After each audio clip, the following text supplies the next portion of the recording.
Olá, amados de Deus, a paz do Senhor. Eu sou a Larissa, estaremos juntos todos os dias às 6 da manhã, em adoração e intercessão. Hoje eu vou concluir com você sobre quando Jesus entra no nosso coração e falar sobre Deus tira de nós a verdadeira e perfeita adoração. E no final estarei orando por você e pela sua família. Mas antes disso, se inscreva no canal, ative o sininho para que você receba as notificações dos próximos vídeos. Amém? Eu vou ler Mateus 21, versículos do 12 ao 16. Jesus entrou no templo e expulsou todos os que ali estavam comprando e vendendo. Derrubou as mesas dos cambistas e as cadeiras dos que vendiam pombas e lhes disse: está escrito, a minha casa será chamada casa de oração, mas vocês estão fazendo dela um covil de ladrões. Os cegos e os mancos aproximaram-se dele no templo e ele os curou. Mas quando os chefes dos sacerdotes e os mestres da lei viram as coisas maravilhosas que Jesus fazia e as crianças gritando no templo, Hosana ao filho de Davi, ficaram indignados e lhe perguntaram: não estás ouvindo o que essas crianças estão dizendo? Respondeu Jesus: sim, vocês nunca leram? Dos lábios das crianças e dos recém-nascidos suscitaste louvor. Jesus, ele entrou no pátio do templo, ou seja, Deus, ele não habita em templos físicos, mas em templos construídos e nem templos construídos por mãos humanas. A igreja não é a construção, mas somos nós reunidos em nome dele na mesa da comunhão. Nós somos templo do Espírito Santo e Deus, ele não habita então num templo físico. Logo, quando Jesus entrou no pátio do templo, significa o quê? Que ele não entrou num templo físico, mas que ele entrou no nosso coração. E Jesus entrando no nosso coração, no pátio do templo, ele bate a porta. Se a gente abre, ele entra. E aí ele começa a fazer uma faxina no templo. A nossa fé é que abre a porta para Jesus entrar.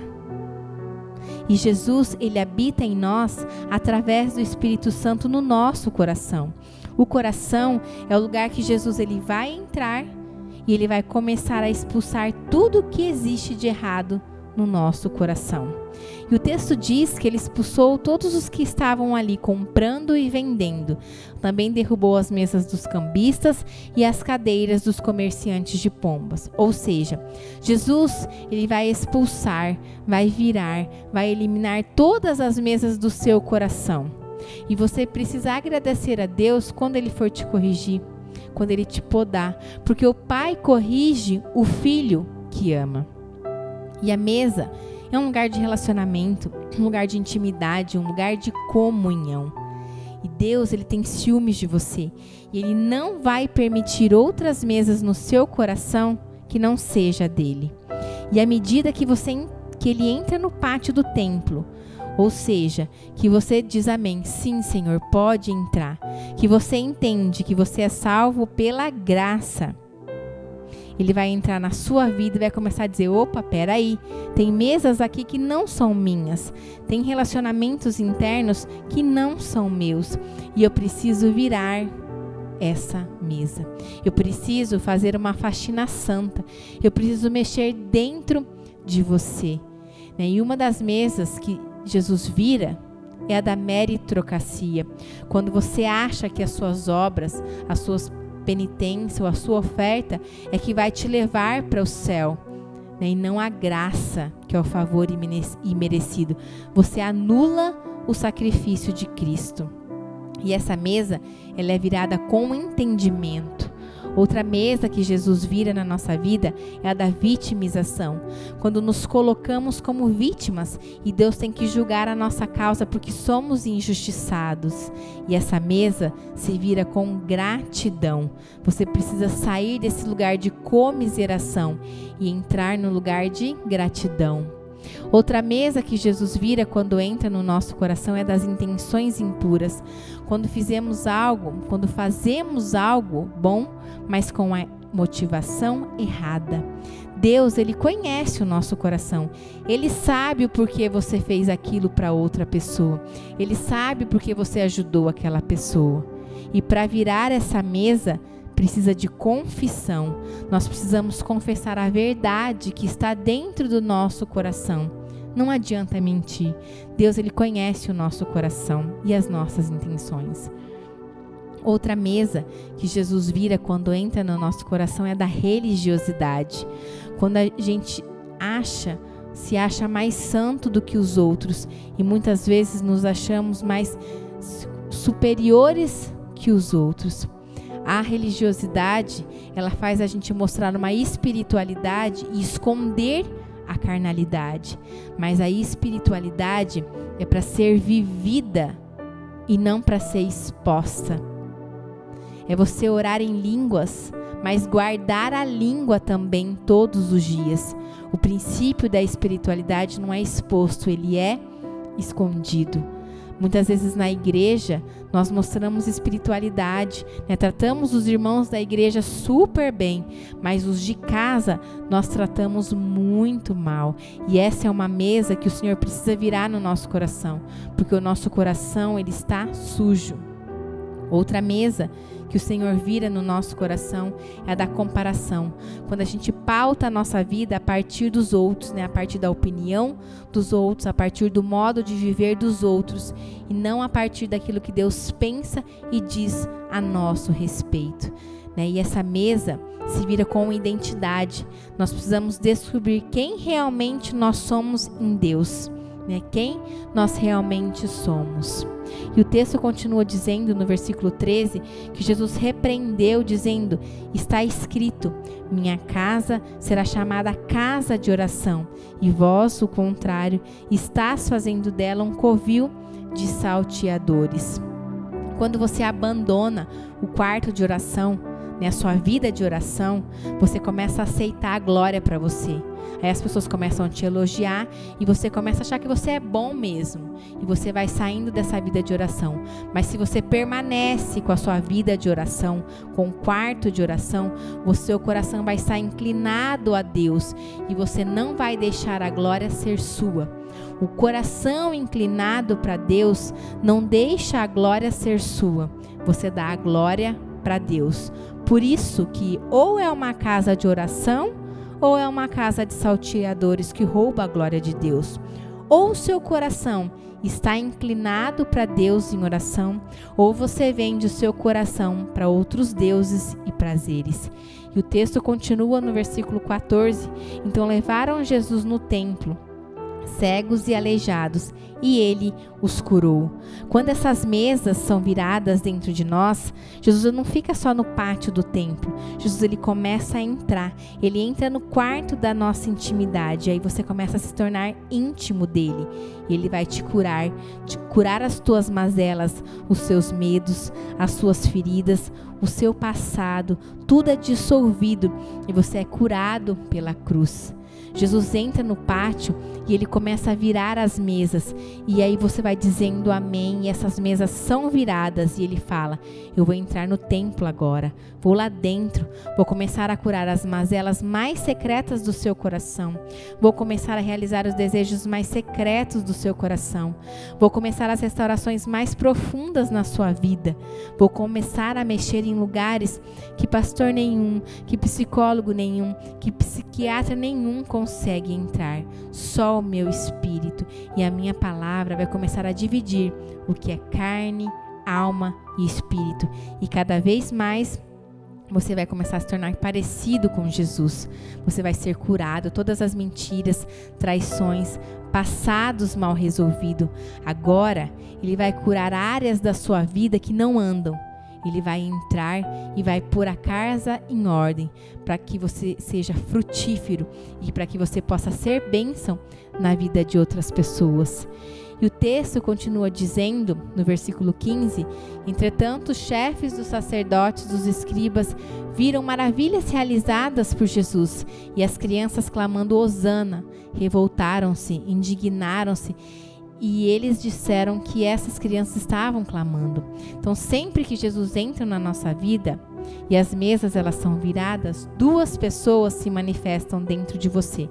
O fariseu, que habita dentro de você, que é aquele religioso, ele não quer a mesa virada, ele quer a aparência, ele quer tudo direitinho. Por quê?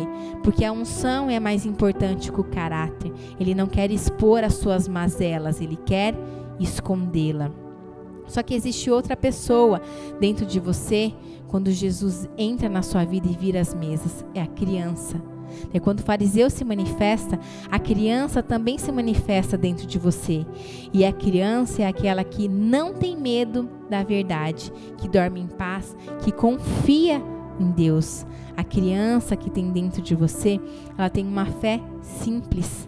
Ela grita, né? Enquanto Jesus entra no nosso coração, duas pessoas se manifestam.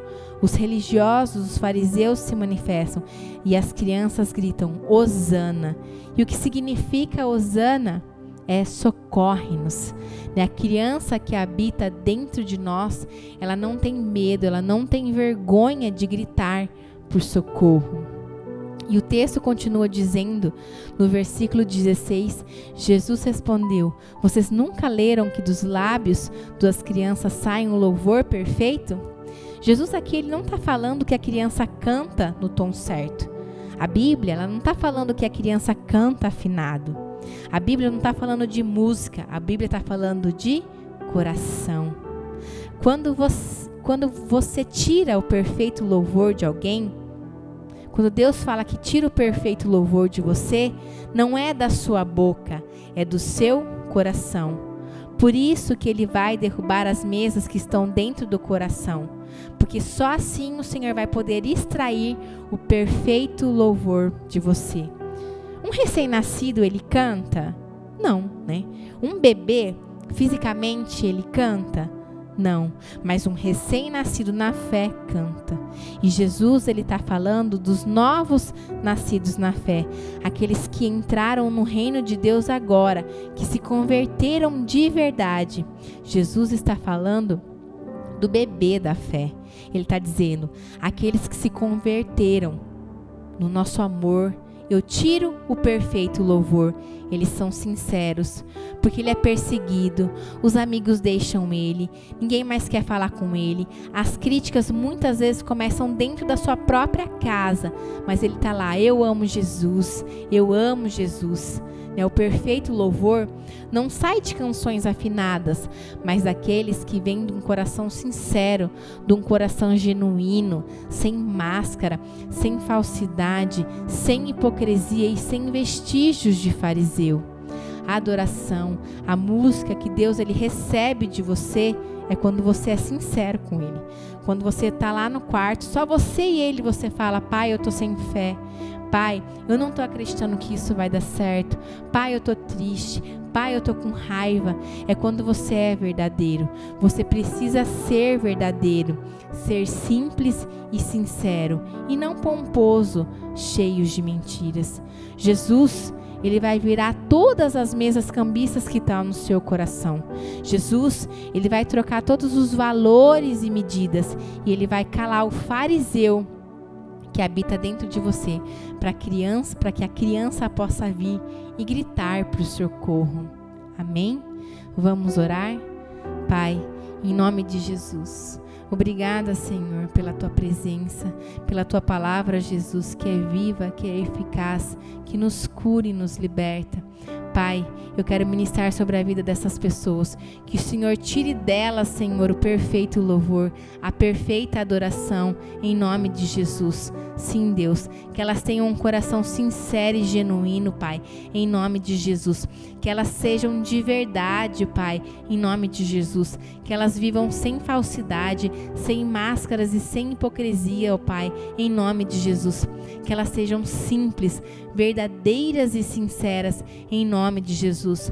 Eu declaro sobre a sua vida, se você tem idolatrado coisas ou pessoas, se você tem oferecido sacrifícios em vão, que seja quebrado agora em nome de Jesus. Eu quebro, Pai, em nome de Jesus, toda a influência de Satanás sobre a sua vida, em nome de Jesus. E que hoje, Pai, o Senhor vire todas as mesas que existem dentro do coração dessas pessoas, que não seja a sua mesa, Pai, a mesa de relacionamento contigo, Deus, em nome de Jesus.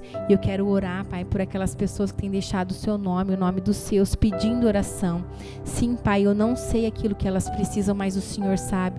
E eu te peço em nome de Jesus, vai ao encontro delas, Pai, em nome de Jesus, que o seu Espírito possa tocá-las, Pai, em nome de Jesus, que elas possam sentir a tua presença, Pai, agora, que elas possam te sentir, Pai, em nome de Jesus, e que elas possam andar, Senhor, debaixo da sua provisão, da sua proteção, da sua direção, Pai, da sua graça, do seu favor, em nome de Jesus. Deus, que elas recebam a cura que vem de ti. Restaura, Pai, a saúde delas em nome de Jesus, e cada vez mais, Pai, elas possam te buscar a tua presença, ó Pai, em nome de Jesus. Amém e amém. Que Deus abençoe seu dia. Até amanhã, às 6 da manhã, em adoração e intercessão.